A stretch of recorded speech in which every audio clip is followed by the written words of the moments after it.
I was watching a video this week by a YouTuber called Medlife Crisis, and he's a UK doctor who works for the NHS.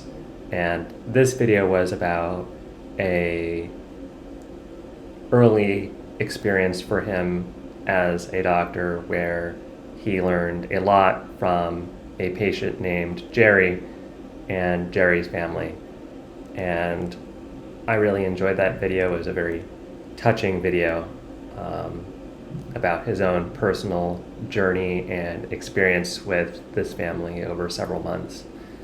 And that was what I assumed would be my biggest takeaway from that video.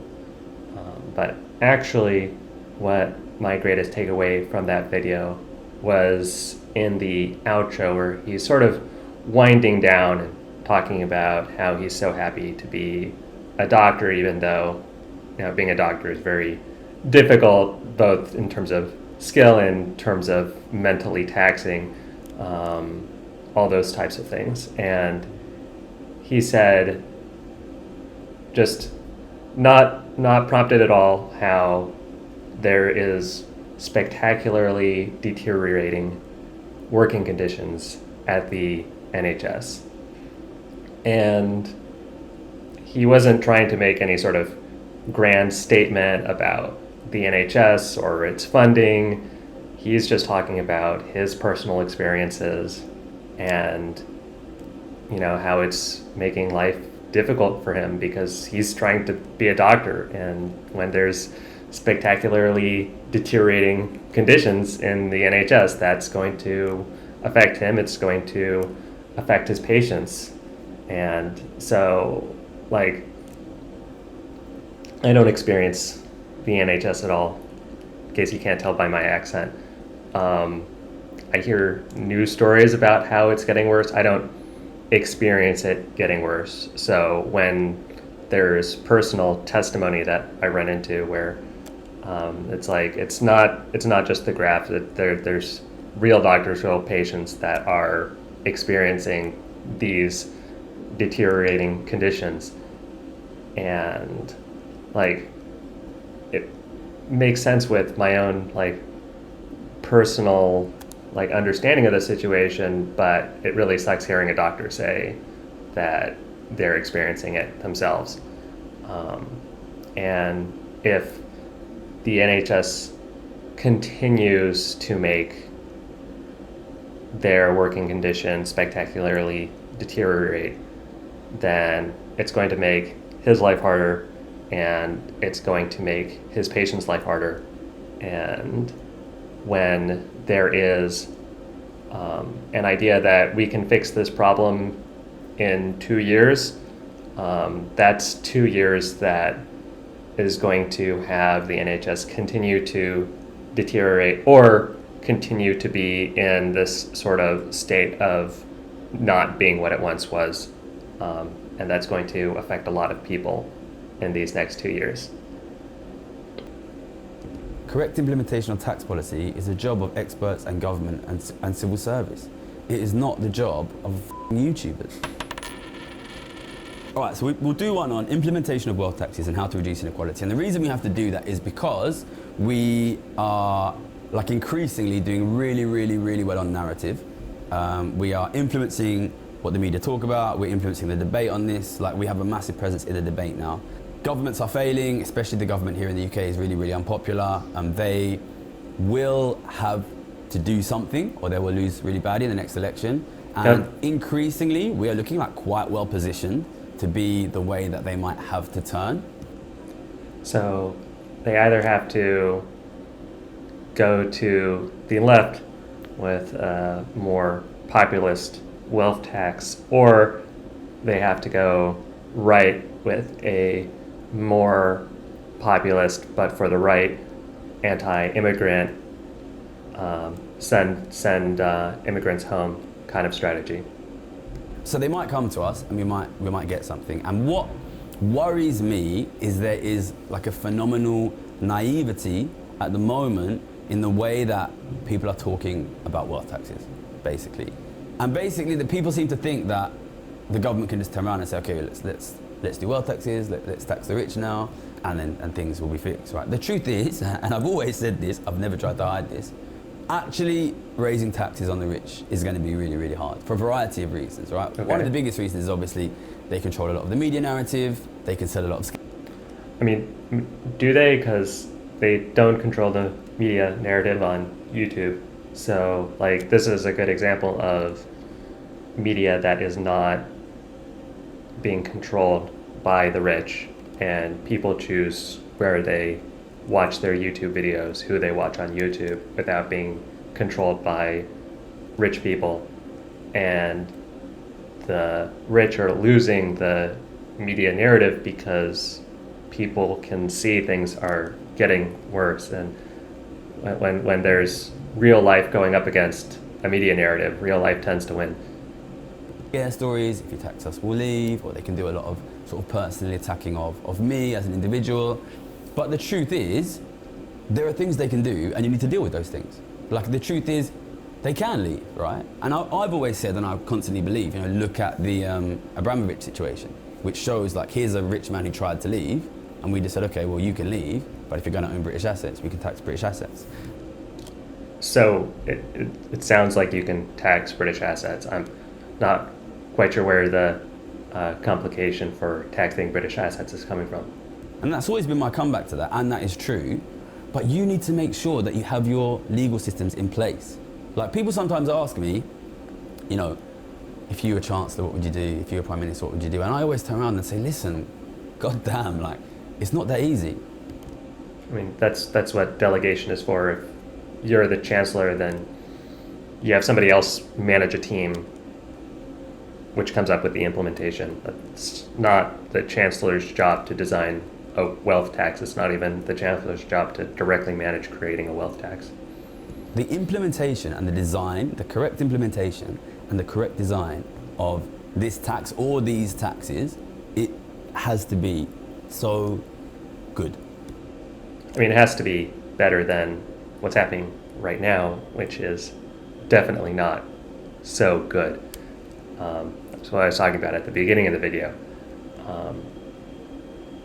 I think that the UK government is not having good books, and the way that their spending is set up right now, the only reason why their books are not worse is because they're cutting all of these welfare systems. It's because they're doing all of this austerity, cuts to the NHS, that then impact the lives of the people in the UK.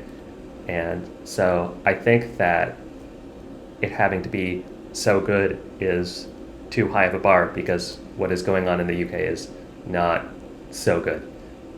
It has to be really, really good. And I think a sensible government at this point would be calling it, like, the sensible thing. I mean, in the US, Donald Trump would do this for people, but unless Donald Trump is now the standard, the best that, like, Gary is going to get is some relatively low-level staffer who doesn't have power to change much and has gotten an order from multiple layers of management that they just have to sort of talk to people, including Gary. You need that directive from the top before anything moves for these big organizations. And that comes with narrative control and popularity. That's the sort of thing where Gary's YouTube channel really helps, and, you know, also sort of, unfortunately, how things are not going well in the UK, that helps with narrative control and popularity as well. The thing to do is to call me up and say, all right, look, we get it, right? We see, like, like I don't think that they're going to say, we get it. There's going to be, you know, a transition from hard no to soft no to maybe before it gets to yes. So for these sorts of big agencies or for these big parties or for these big think tanks, it might be, hey, we're looking into writing up a proposal for a wealth tax and we want your input. Not saying it's going to happen, no promises, but there's going to be a proposal. It starts with sort of like the concepts of a proposal before it would actually get into a proposal, before it would actually get into a budget, before it would actually get into law. Now, if Starmer is calling Gary, it's not going to be a sort of we get it kind of call. It's more likely to be a like, what do you think we should do? And then hopefully Gary probably says something like, well, we want a wealth tax. But it's not, it's going to be a, okay, that's interesting. I'll, maybe talk to other people about doing something about getting a proposal there, without anything resembling, oh yeah, so it's going to be into the budget next year. That's really not how the we get it kind of conversation is going to happen. The argument I'm making is correct. Inequality is increasing really, really quickly. The rich are rapidly increasing their wealth. It's squeezing everybody out. Everybody who isn't rich, of course. It's destroying the middle class. It's destroying the government. It's having and will continue to have like really destructive effects on living standards. You need to fix it. Like 100%, you need to fix it. The only way to really do that is to aggressively increase taxes on the rich. Now, that's a means to an end, but it definitely needs to happen. This is probably where I differ from Gary economically, is that the fact that the rich are doing much better than the middle class is more of a symptom rather than the root cause of the sort of why the middle class isn't doing well. The truth is that's hard to do. So they should be calling me up and saying, and I'm starting to get a little bit annoyed at this point because he keeps saying that it's hard to do without exactly saying why, and like even if people leave, then their assets don't leave. So I do understand that like narrative control is a problem, but it's not the real problem. There's more to it than that. listen, okay, we see it. You know, you're right. We understand now. Okay, you don't deal with inequality, you're kind of fucked. But the rich are saying they're going to leave. We don't really, we don't think it's possible. You know what I mean? So yeah. you You can make say, it. okay, all right. Let's put the work in. We put the work in. We design this tax so that it's good, so that it's watertight. You know, you look at things like what China does. And China doesn't allow you to own. Like, no tax is going to be watertight. That's fine. Every ship takes water. That's what bilge pumps are for. The competition is not a wealth tax that's perfect, which doesn't exist. The competition is more austerity, more budget cuts. Of Chinese wealth and live overseas. You ask the question. I think if China is a good example of a nation that doesn't have watertight control of money inside of its economy and tax policy and control inside of its economy. Some of the biggest industries in China are about trying to get money that isn't supposed to leave China out of China anyways. And there's, party officials, there's relatives of party officials, there's various, shady businesses that will get money out of China for a fee. And there is a huge demand for getting money out of China in order to make sure that it is not controlled by the central party government.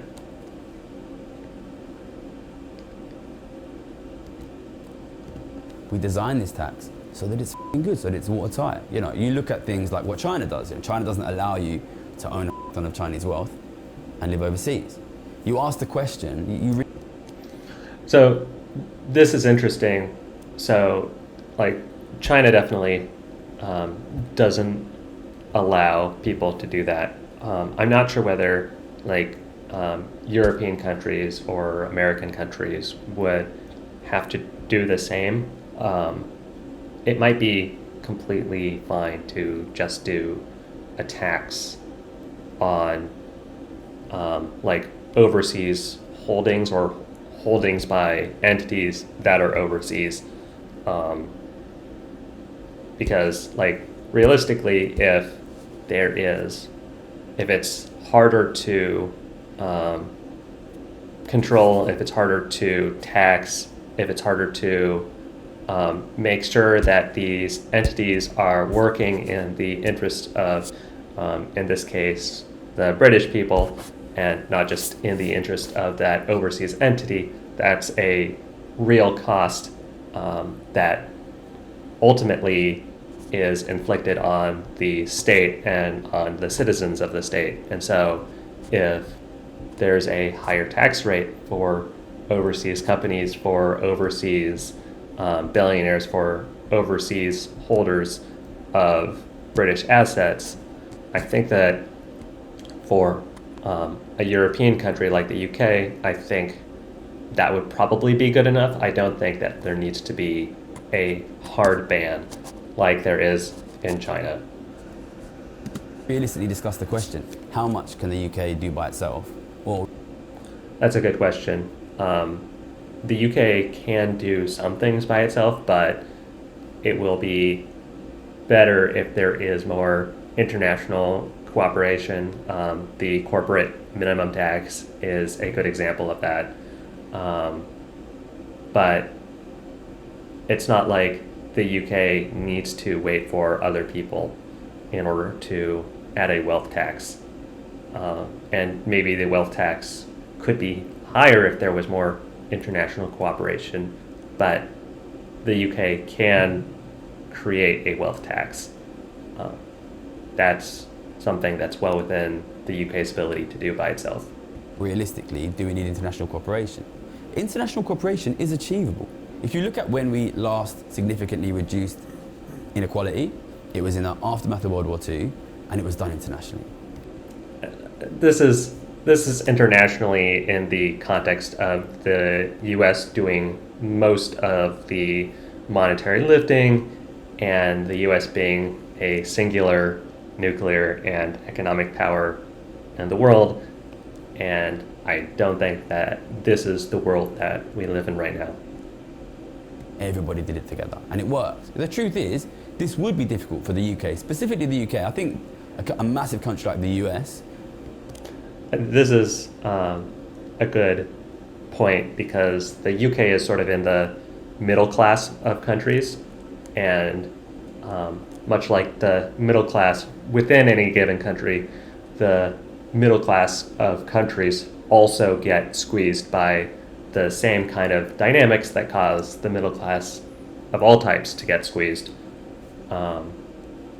There's this would be an argument for the UK to, for example, buddy up with the US, even be a 51st state, which I would definitely approve of. And, that would roll over all of the issues where the UK is too small to work by itself, because then it would be a state in the Union, and the US is definitely big enough that it can start doing these kinds of high-level negotiations with a lot of economic heft. A different way to do it is, working with the European Union, being part of the European Union. The problem to both of these solutions is that there would be a loss of sovereignty, and the UK has historically preferred sovereignty, like with Brexit.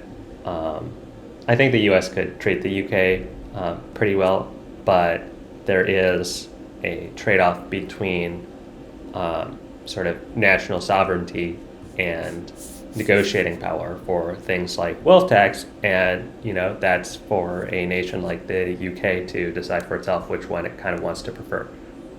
Would probably have an easier time, especially when you consider how many of the billionaires and the massive companies are based in the US. I think the US would have an easier time to do it by itself. I think a country like the UK could do some things by themselves. Yeah. But why do it by yourself?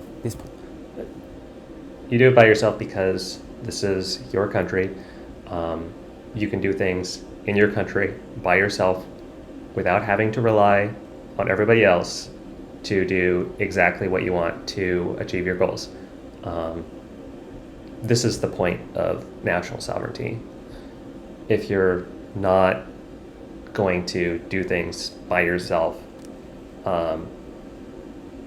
then you really just ought to be a 51st state.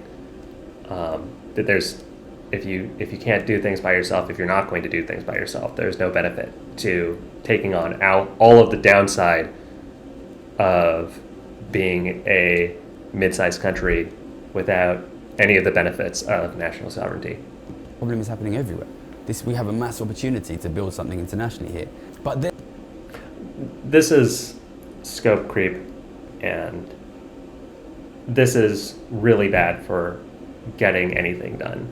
If there is going to be being able to have any wealth tax on staple to any budget for the UK is something that can happen in the next budget cycle. But to say that there needs to be an international wealth tax or international cooperation on a wealth tax, that's not the kind of thing that can happen just immediately. And if that's what Gary wants, it's going to be a while. I mean, I don't know the exact history for the corporate minimum tax, but my understanding is that it took somewhere between years and decades to get a corporate minimum tax. I think that if Gary wants a minimum wealth tax, it would also be years to decades to get that. And that's assuming that all of the details have been hammered out on the international cooperation side. Meanwhile, just having a wealth tax, not worrying about international cooperation, taxing British citizens, taxing British assets, that's something that can be done by the UK by itself, well within its power to do, basically right now or within the next budget cycle. There's this real childish naivety, which is okay, fine, just give it the big thing that you see, and this I think really encapsulates the childish naivety that he's getting really worked up about this, and I think that it is causing him to not necessarily think about other points of view on this topic, and I think it's making it hard for him to see what he might need to do in order to work around those views. Even with people who are neutral or undecided, it's very unproductive to get this worked up. Talk about is people turn around to me and they say, okay, all right, show me the tax policy then. Show me the tax policy. I'm here in my kitchen, right, which is this is why having a multi-level team to do tax policy, Gary does not have to personally write the entire tax policy in his kitchen. I don't think Gary should personally write the entire tax policy in his kitchen.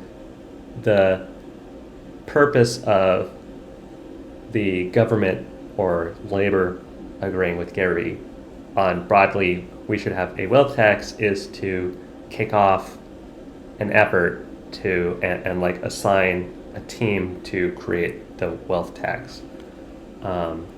That's why it's not just about like getting people on board to create a wealth tax, or just implement, or just like have a wealth tax in the next UK budget. At least Gary says it's not that simple. I would say that it's pretty much that simple. But like, if it's not going to be that simple, then there has to be agreement to fund a team to come up with the wealth tax. It's the proposal for the proposal. If Gary can't get the government to do it, if Gary can't get the Labour Party to do it, or some other group, he has to do it himself. And it's easier for the government to not make the proposal itself and just pull in the proposal, which has already been done for it by some other interest group, and call it good enough. Maybe do some like tuning around the edges to make sure it gets the votes that it needs. This is how lobbyist and corporate capture works. This is one of the ways in which modern liberal government is broken. So Gary can like go write tax policy, but not in his kitchen. It would be Gary's team writing the tax policy, or having so much like narrative control and popular support that like the government is sort of forced into conceding that it needs to write its own proposal in order to get it done. But in my opinion, it's much harder to get to writing the proposal than just like accepting for the government's. The government can just accept somebody else's proposal, and that'll be easier and quicker than forcing the government to come up with the proposal itself. Real, like with a massive YouTube channel, like I'm pretty obvious. But by the way, 140 million, 1.43 million subscribers is very respectable. I'd be pretty happy with that many YouTube subscribers. The world's biggest campaigner for wealth taxes, and I work hard, right? Work smart, not hard. Like Gary is a very successful investment trader, investment banker. He has resources. He has a massive followership. Having a team to write a policy that he wants, I believe, is well within his resources. I think it's a good investment because it sort of blows up one of the things that he's saying is so hard, which is show me the implementation. You can just spend the resources to have the implementation, and that sort of negates that point, and then he can move on from show me the implementation to this is the implementation. People want a wealth tax, or more specifically, people are suffering. There's increasing austerity, decreasing fortunes for the middle class, and one of the ways to address that is a wealth tax. Boom, here's the wealth tax. That's a much easier pitch than all of the same words, but boom, and now you need to write a proposal for a wealth tax. Having a concrete proposal eliminates a lot of the uncertainty from the government or Labor's perspective in whether they're actually going to get a usable policy by the end of this journey. I think tax policies are usually made by YouTubers. You're not a normal YouTuber, and there's a lot of very increasingly high-level people that are YouTubers, and so it would be not normal. I mean, I'm sure like if you have if you were a Fox host, the expectation is that Fox hosts don't run the Department of Defense in the U.S. Or Fox hosts aren't the Attorney General for DC. But people do transition from media to public policy to public office and back again. That's just sort of the world we live in right now. And so, like, I think that Gary can do this. This is a thing that can totally happen. There's nothing about being a YouTuber that means that automatically you can't write public policy or, influence the debate so much that these legislators have to take the policy that Gary writes and just put it into the next budget. Like, tax policy is not, you give, we spoke about this in the tariffs video, right? Which is that the Trump tariffs had this similar vibe, which is like some random intern like bashed it together, or Cambodia.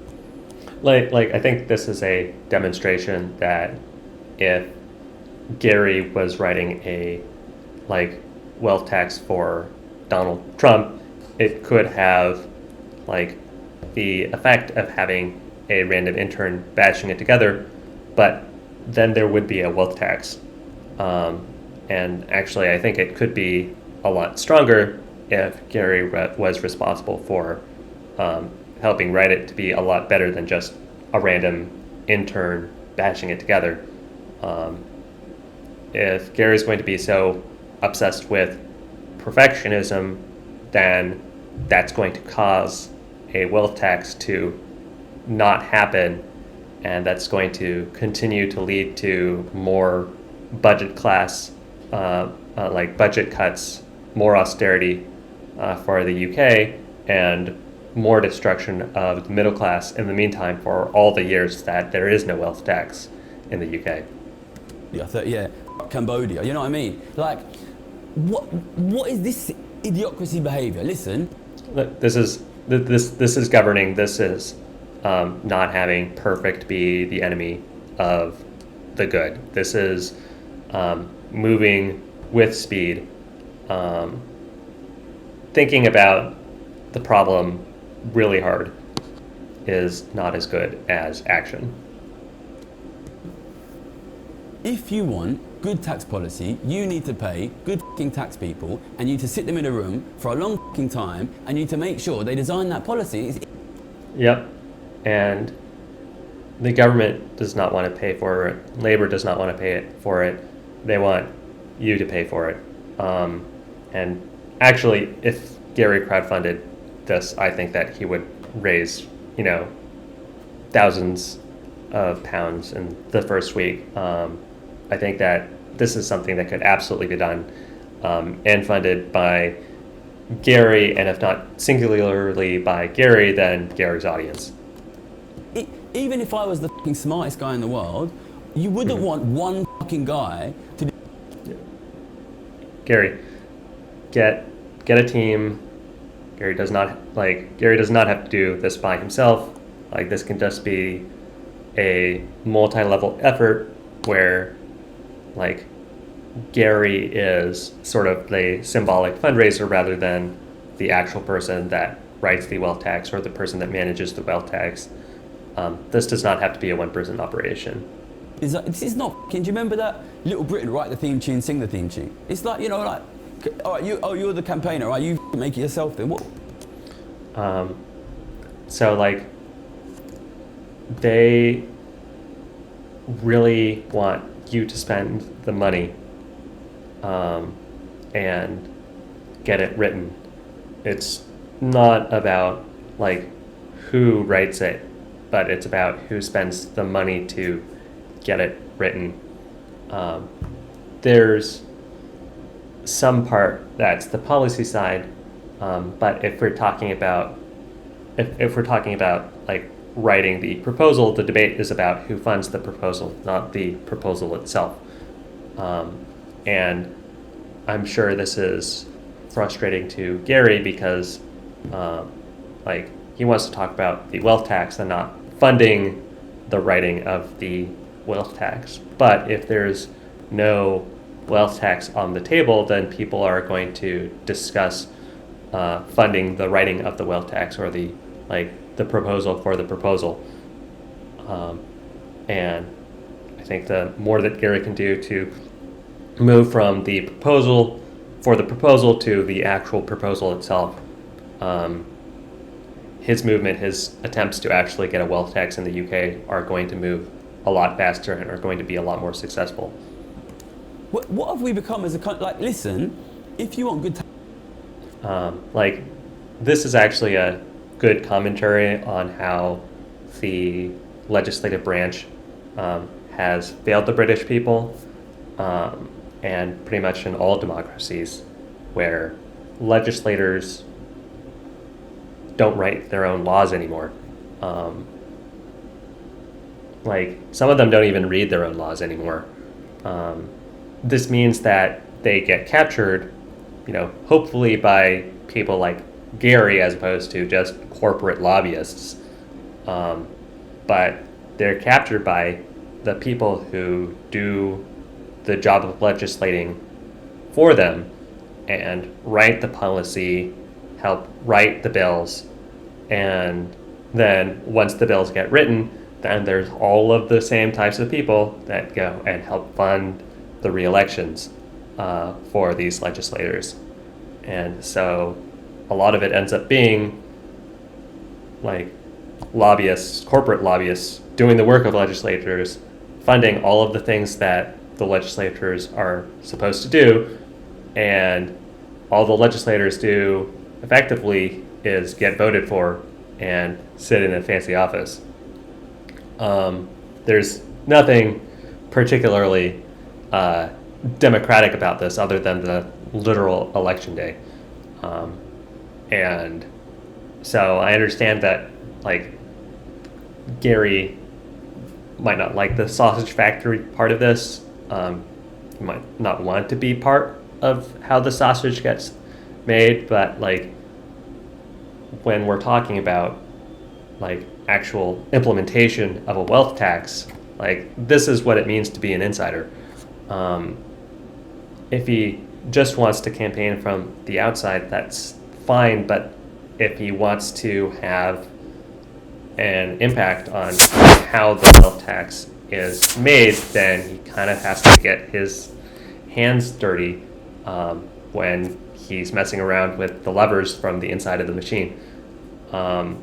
This is, to my understanding, what everybody else does. So I think that it's totally fine for him to go ahead, get his hands a little bit dirty, write a little bit of policy, and then make sure it actually happens and make sure it actually gets passed in the budget. tax policy, you need to pay proper tax experts for their Somebody has to pay. You could pay. Somebody with, it's going to be somebody's resources. But the debate is whose resources. expertise and their time, and you spend 2 years.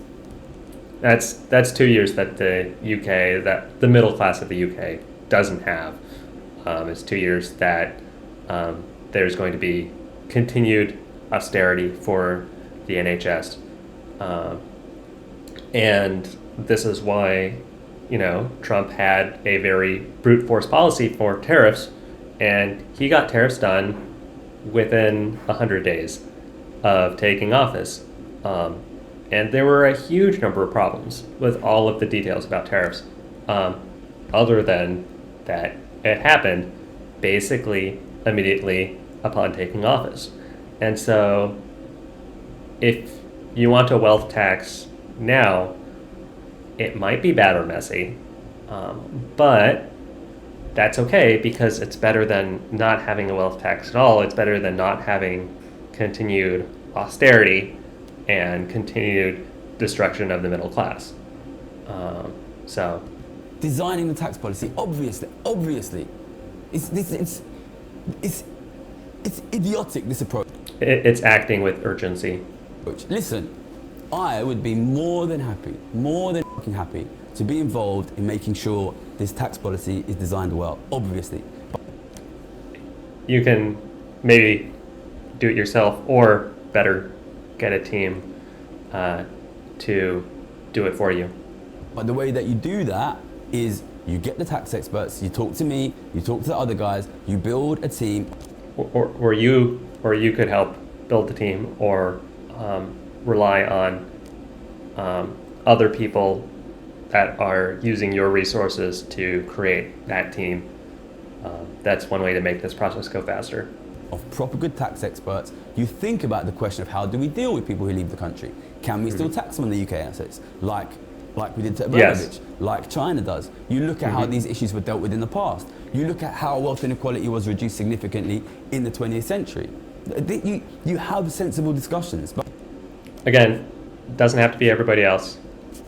And if it is going to be relying on everybody else, that's a liability. But I'm constantly faced with these like idiotically simplistic discussions, which are totally bad faith, which is like, oh, okay, you've recognized that the ship's going to sink. Well, why don't you fucking fix the hole your fucking self then, you fucking idiot? I don't think that this is all bad faith. I can see why Gary sees it that way. But I think that this comes back to how legislators don't legislate anymore. They really take somebody else's policies and package it together and then put their own name on it. Is this dysfunctional? Yes. Is this not supposed to be how it is? Absolutely. Is this pushback bad faith? I'm not convinced. And again, having a concrete proposal will help show who's doing this in bad faith, and it'll show who's asking good faith questions, but within the context of a dysfunctional system where they don't have the funding to do their jobs. It's this unbelievably childish and it's unbelievably chaotic. Like, listen, we're supposed to be adult, grown-up, mature countries here. We're supposed to. I agree, we're supposed to. Correctly identified a massive problem in our economy that is going to devastate. This is true. So good job, Gary. And Gary definitely doesn't get enough credit for this. But one way to get credit for it is to actually have a wealth tax happen. And then there's credit for who was responsible for that. Living standards if nothing is done about it. You need to fix that with well-designed tax policy, and well-designed tax policy takes experts, and it takes money, and it takes resources, and it takes hard work. Yeah, and whose resources it's going to be is going to be a sticking point, because legislators don't want to pay to design your tax policy. And Gary can think that this is all stupid and childish and bad faith and unhelpful, and maybe it is all of these things. But the game plan to force them to spend the money is to be so much more popular. And if he doesn't force them to spend their own money on writing the proposal, he doesn't need to have as much popularity in order to get a wealth tax through into the UK budget. I think maybe he just wants to be a YouTuber, and if that's the case, then he's going to be treated like somebody that is bringing an audience to the table, but no additional resources on top of that. So, and that is the message. That is the message. So listen, we're winning the debate, and it's not just because of me, but that's because I've been focused on winning the fucking debate. Okay. Yeah, good job. Implementation is going to be hard. And I emailed just this week. I emailed Gabriel Zuckman, who is French economist, who I've got a lot of time and a lot of respect for. He's working on similar things, and I said to him, "Listen, dear Gabriel, we're winning the debate here. Who have we got working on implementation?" Yep, that's the question. Someone has to do it, and somebody needs to lead it, and someone needs to provide the resources for both of those to make it happen. You know what I mean? Because listen, I can't do everything by myself. Get a team. Like, don't manage it, be an owner, hire a manager, treat it like a company in your portfolio, maybe with quarterly board meetings. But like, this is not about being a manager or a designer. This is about spending the resources to actually create a wealth tax. You know what I mean? Correct implementation of tax policy is a job of experts and government and civil service. I mean, in theory, yes. In practice, government and civil service isn't really designing wealth taxes in the way that I'm sure Gary would prefer. And like, the government doesn't have this funding, and if labor is doing it, then labor wants to know how are they going to secure the funding to do it. And then there's going to be a nasty fight for that. It is not the job of YouTubers, you know what I mean? And we need to win the debate, and we need to win implementation. And yeah, I think that Gary can be an owner for the implementation. He doesn't have to be a manager for the implementation. I'm sure there's a lot of things that are happening behind the scenes that are really taxing on Gary, for when he's trying to get other people to fund the implementation, and he could just replace that with funding the implementation himself, or like actually securing the funding for the implementation by using his own resources, using his community's resources. That would bypass a lot of frustration and work that Gary's doing right now, with more productive work that makes the wealth tax actually happen, rather than talking about the proposal for the proposal. you know, I want to be clear, right? I know I've campaigned for 2% on wealth of above 10 million, you know. Mm-hmm. That's what I do, that's what patriotic millionaires do. That's actually pretty low. It could be higher. That would be good. But like, this is not like I've sat down and picked the perfect tax policy. And people sometimes... Like, honestly, like, even though 2% on assets above 10 million is low, like, it's simple, it's easy to say, and it's, you know, reasonably feasible. And then having that as, you know, Gary's tax policy makes it his opponent's problem that, like, you know, a 2% for 10 million and above can actually go through. And it would be better to have 2% on 10 million above than to be arguing about perfection for, you know, 2 years or more. And then eventually getting something through, because you can have eventually something through that would be arguably more perfect, or you could have a wealth tax that's not perfect in the next budget. Criticize me like, oh, that form of wealth tax is not good, we need another form of wealth tax. I'm here for that. Like, let's have those discussions. Let's build...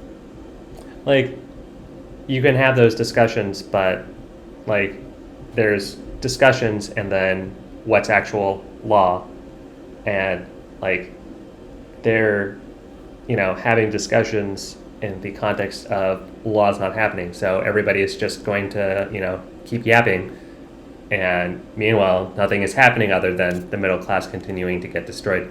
The tax policy, you know, but this kind of really stupid shutting down of the debate is, oh, you've correctly identified that our economy is going to be devastated, well, why don't you fix it? Like, I get that, but people are going to ask that question. Like, people don't want to be given problems, they want to be given solutions.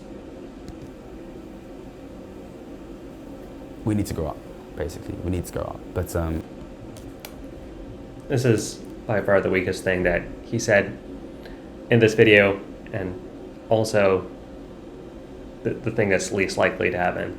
I mean, growing up, I mean, democracy is more likely to collapse than for legislators to grow up. Now, if you want to bully them or wake them up or force them to do what you want, that can happen. But having them mature, it's actually really sad because that could torpedo his entire project if that's what he's relying on happening. Like, look at Donald Trump. He makes things happen, but no one is accusing him of being a grown-up. That's a template for getting things done, which Gary can use. But he has to be willing to do a mix of working with people who he would perceive as children and maybe acting a bit like a child himself. That is, I think, a little bit of a simplistic way to say. I mean, clearly these people are not children. These are all grown adults. But I think that there is some hand-holding that legislators expect these days. And so Gary can just do the hand-holding. Gary can hand them a wealth tax that they can plug into their next budget. And I think that they would be a lot more happy to put that into the next budget as opposed to being told they need to be the ones to write the proposal for a wealth tax, to find the resources to write the wealth tax, and to make the details for the wealth tax happen. And that's before actually getting it into law, or having a debate about getting it into law. But, the reason I'm here and I've finally done a video on implementation is because we're winning the debate. And I'm really proud of myself, and so should you be, the work you put on it, and so should everybody watching, because what I think is really interesting about our increasing narrative victory here is people go on TV. So when it's Neil Kinnock is his name, right? Is it Neil? When he went on TV recently and he was 2% wealth tax above 10 million. That is exactly the wealth tax that I campaigned for, but he didn't say Gary Stevenson wealth tax. Yeah, this is the real benefit of having simple policy that people can campaign on and see on TV. And so if you make it complicated, then people are not going to be able to campaign on it as easily. And it doesn't even have to be, you can say, for example, no tax on tips, and have the actual reality be a lot more complicated. And, you're going to get accused of not following your promises, but this is sort of actual governing being messy. And so having an easy to sell top line number, and maybe having some details below that, is, for all intents and purposes, good enough. The wealth tax does not have to be perfect to become law. And he probably didn't hear it from me, right? And we don't have a massive presence in the mainstream media. The way that we do this is we feed it into the public, and it comes up from the public to the newspapers and to the politicians, and it's I think it's kind of inspiring to show how much power the public has if they stick to a message, right? And this is another reason to have simple policy, is that people can say it out loud, and not just smart people, but just everyone. If they're very clear on it, it shows that a YouTuber, it's not just me. I mentioned before Patreon Millionaires and all these other guys who do their good work. We can drive it up. We can drive it up through the people. But then, if politicians turn around and say, "Oh, okay, great, let's just, we're not going to provide the policy, and we were speaking this week about, maybe we could try and get some funding to get some tax.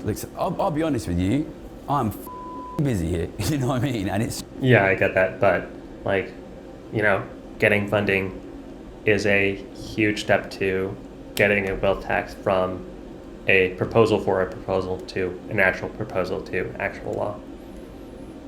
stressful when I'm doing a lot of work and I'm really focused on narrative, and I think the work that we do here is really, really, really vital. So we were thinking about like getting some experts in to fund tax, to actually work on implementation and trying to get some money for that. But the honest truth is, it shouldn't be our job. It shouldn't be. Like, of course not, but like the government is broken and it's not doing its job. So someone has to step in, and sometimes that person who steps in is a YouTuber.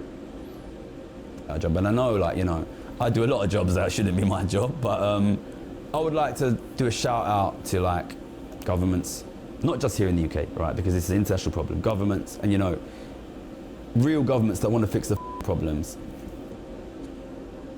I don't know what he means by this, but I assume that real governments are the ones that are trying to fix the problem with inequality. But I think it's better to not have to rely on real governments that want to fix their problems, and instead have a platform which is so powerful that governments are forced to deal with inequality even if they don't want to do so. You need to fund the policy on tax work on this. Civil services across the country, including this country, think tanks. Listen, I'm working my tits off out here. Get your best people working on. This is going to require a lot more funding. The best people are so expensive these days. If you just want intelligent and smart people, that still costs a lot more than it used to, but it's at least cheaper than your best people. The best people, I mean, Gary knows this because he was one of them. They were working on the business side, on the side of the billionaires, because that usually pays better, and usually pays better by a lot. On how we do this, and I would love to help, and if the UK government was to call me, I'd definitely make time for it. This is not Gary Stevenson saves the world, I mean, it could be, but it has to be a franchise and not a one-person operation. I mean, that's okay, and in fact, I'd strongly recommend it. We need other people helping to design this. I'm 100% aware, and I've always been aware, effectively implementing tax on the richest people will be hard. I've never, ever, ever said anything else, and I know it was hard, and I knew from the start it would be hard. And if I'm honest, I never thought we'd get as far as we have already come. But I don't do this because it's easy. I do this because it's essential. This is as simple as that. It's as simple as that. If you don't want your country to collapse into poverty, you have to deal with this. And people are drowning in their problems, and they want someone else like Gary to give them the solution rather than being told that they have to work on it themselves. Or possibly, if they were paid by Gary, then they could promote it and make it their top problem, because Gary's bought them the time and the attention to help. We've got the people, we've got the experts, get them in a room together, pay them what they need. Who are the experts? Who's paying them? That matters. It has to come from somewhere. And get that tax policy sorted, and give it the time it needs. The middle class doesn't have this time. Or at least there are going to be people in the middle class who don't have that time. And I would like to see, this is not a UK specific problem. I want to see politicians and economists and civil servants in Germany, in Italy, in Spain, in France, in Japan, in Australia. I would say America, but we're not likely to get them. Oh, and Hi. You can get them, but it costs money. And America doesn't have the same problem with leverage that the UK has. Canada, because they always complain that I don't mention them. Oh, okay. That's sweet. And New Zealand, get a lot of those. Listen, Nice. what I'm looking for is like ruthless practicality and pragmatism. That would be Gary spearheading the effort himself to stop other people from complaining that the wealth tax policy doesn't exist. That would mean funding the effort. That would mean owning the effort, not necessarily managing the effort, because Gary doesn't have time for that. But this is classically how big projects get done.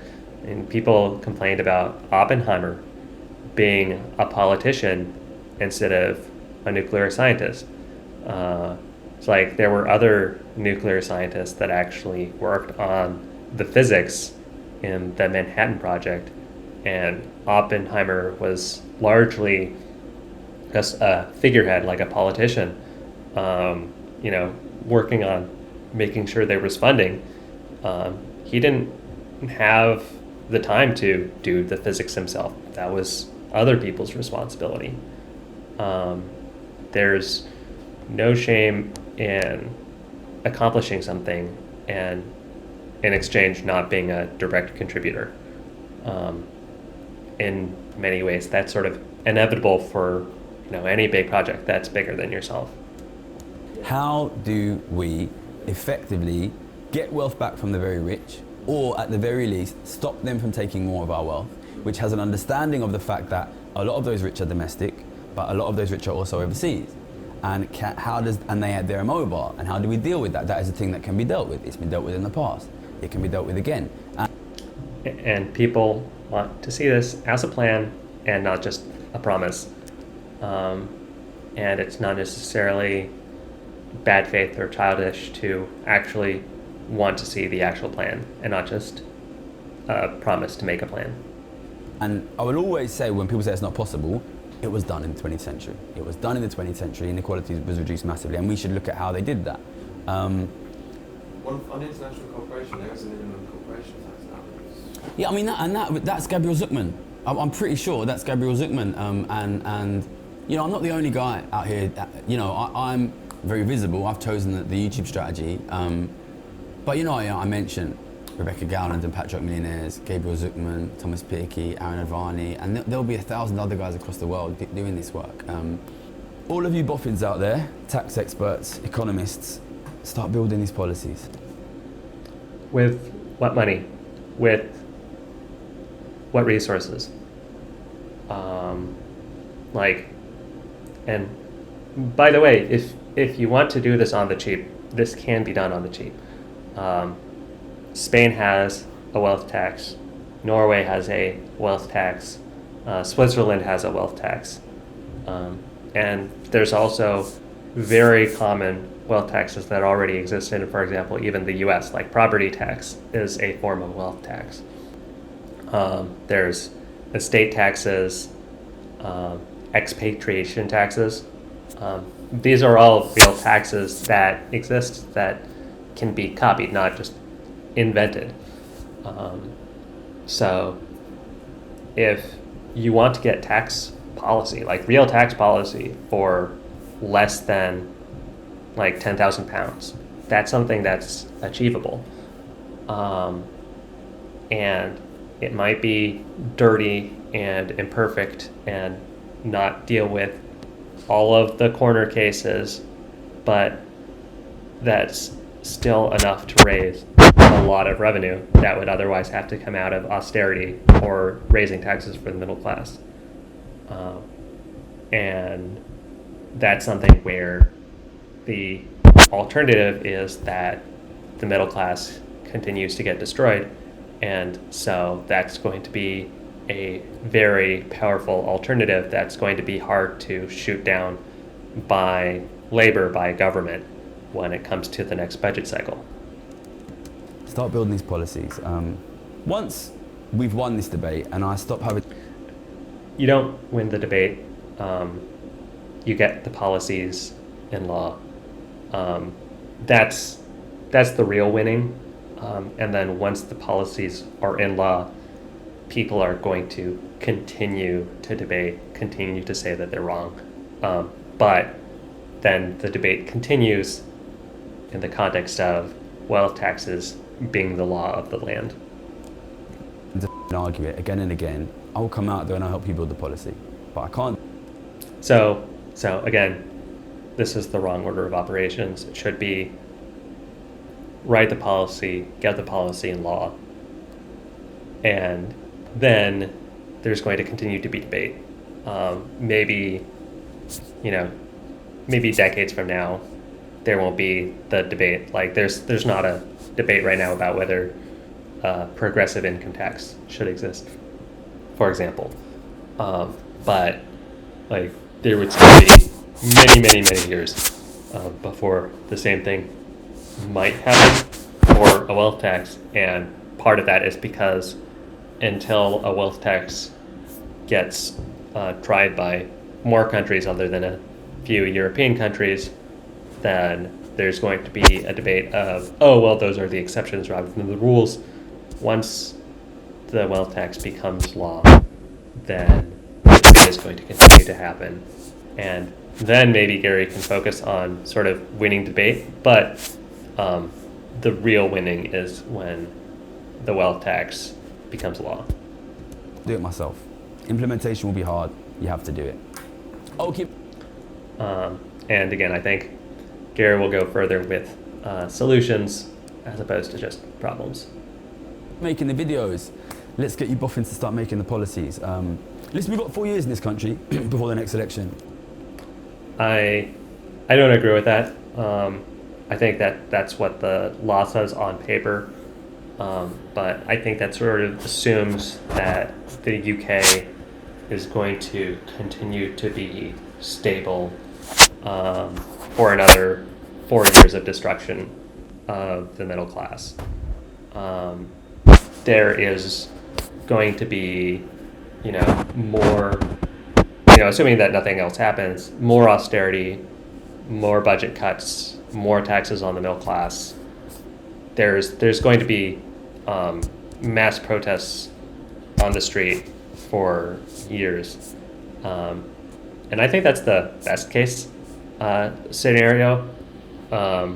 With months to years of mass protests that don't seem to be making a difference, there's a legitimacy drift to more violent, more undemocratic solutions to people's problems, because if democracy isn't working, if the democratic process isn't working, people are going to look to alternatives, and it might just be a lot of public pressure to force elections happening sooner than the 4 years that Labour in theory has. But there's still going to be sort of, at minimum, a lot of mass pressure for a change in policy, a lot of public pressure for early elections. Labour, you've got 4 years, but it's going to take 2 or 3 to get this right. So start moving. And I mean, if you want people to start moving, it'll be a lot easier to just fund people, and they can move faster with that funding, and they're much more likely to respond to Gary's commands if Gary gives them the funding. So like, if the goal is to maybe not boss around people, but to get them to do what you want, money is a great way to do that. Make that happen. Thank you very much. Tax World's not work. Send it to your friends, send it to your mum. I'm done for the day. Nice. Yeah, I'm gonna like this video. But like, the wealth taxes already exist. Like, for example, Spain has a progressive wealth tax. It's 1.7% on all assets above 3 million, and it's 3.5% on all assets above 10 million. That's something that Gary could copy. That's something that the UK could copy. That's a real policy that exists for a big country. Spain is a big country. And so I think that, Gary can pick up a very similar real policy that exists already in law. A lot of the different legal mechanisms in place have been taken care of by Spain in order to make their wealth tax work. The UK can do something very similar to Spain, and there will be, I'm sure, a lot of effort that would have to be taken to massage what Spain is doing from Spanish law to British law, but that's going to be a lot less effort than just starting from scratch. And it doesn't have to take the best people. It just has to take people who are intelligent and understand UK law.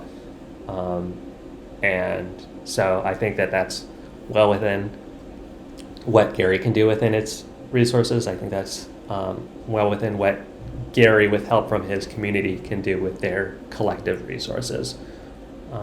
So that would be how I would recommend Gary to move forward and effectively accomplish a wealth tax as soon as possible to sort of stop the destruction in the middle class as soon as possible.